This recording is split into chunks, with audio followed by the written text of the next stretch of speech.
눈물의 고속도로 연쇄살인 사건. 1969년 캐나다의 옐로헤드 고속도로 인근에서 26세의 글로리아 무디가 실종되었습니다. 글로리아는 언니가 아프다는 소식을 듣고 밤중에 고속도로를 따라 히치하이킹을 하며 프린스 조지로 향하려 했습니다. 하지만 그녀는 어디론가 사라졌고 이틀 후 숲속에서 시신으로 발견되었습니다. 타살의 흔적이 명백했지만 밤이 되면 인적이 드문 고속도로에서 목격자는 나타나지 않았고 수사는 난항을 겪었습니다. 그 후 1970년 18살 미셸린 페어가 허드스노프에서 실종된 뒤 시신으로 발견되었습니다. 같은 해 10월 13일에는 17세의 헬렌 프로스트가 실종되었지만 그녀의 행방은 여전히 미궁 속에 남아 있습니다. 경찰은 당시 이 사건들을 심각하게 여기지 않았고 사람들의 기억 속에서도 서서히 잊혀갔습니다. 그러나 1973년 9월 끔찍한 연쇄살인이 시작되었습니다. 클리어워터에서 19세 게일 레이즈가 살해되었고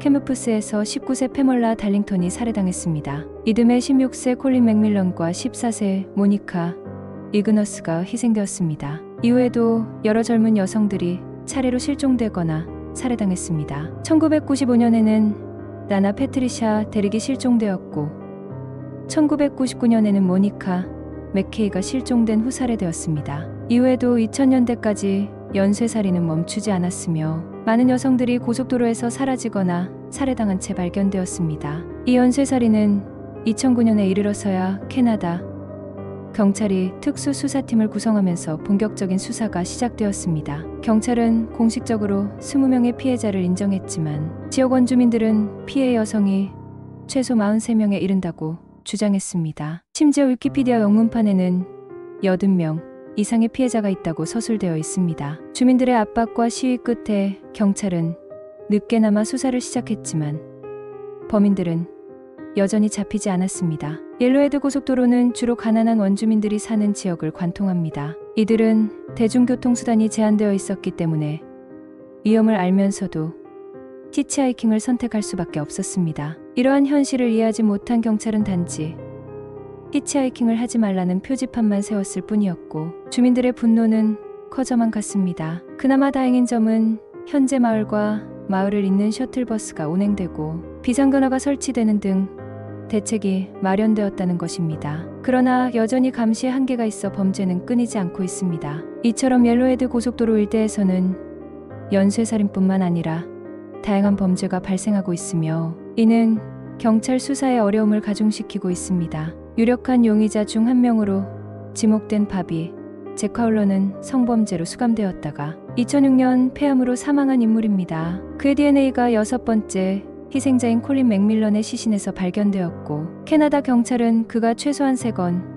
이상의 살인을 저질렀다고 발표했습니다. 그러나 파울러가 모든 범행의 주범일 수는 없습니다. 그가 감옥에 있던 시기와 사망한 이후에도 계속해서 사건이 발생했기 때문입니다. 결국 옐로헤드 고속도로에서 발생한 이 끔찍한 사건들은 단 한 명의 연쇄살인범에 의한 것이 아니라 여러 범인들이 각기 다른 시기에 저지른 범죄들로 보입니다. 범인들은 고속도로의 어두움과 고립된 환경을 이용해 여성들을 성폭행하고 살해했으며 시신을 숲속에 유기한 뒤 다시 차량을 타고 도주했습니다. 경찰은 몇몇 범인들을 검거했지만 이들이 모든 범죄의 주범은 아니었습니다. 다양한 범죄자들이 이 고속도로를 범죄 장소로 사용했고 그로 인해 여성들의 희생은 끊이지 않았습니다. 2024년 현재도 눈물의 고속도로에서 연쇄살인은 여전히 진행 중입니다. 주민들은 경찰과 정부에 더 강력한 대책을 요구하고 있지만 범인을 잡기란 쉽지 않습니다. 범죄가 계속되는 이유는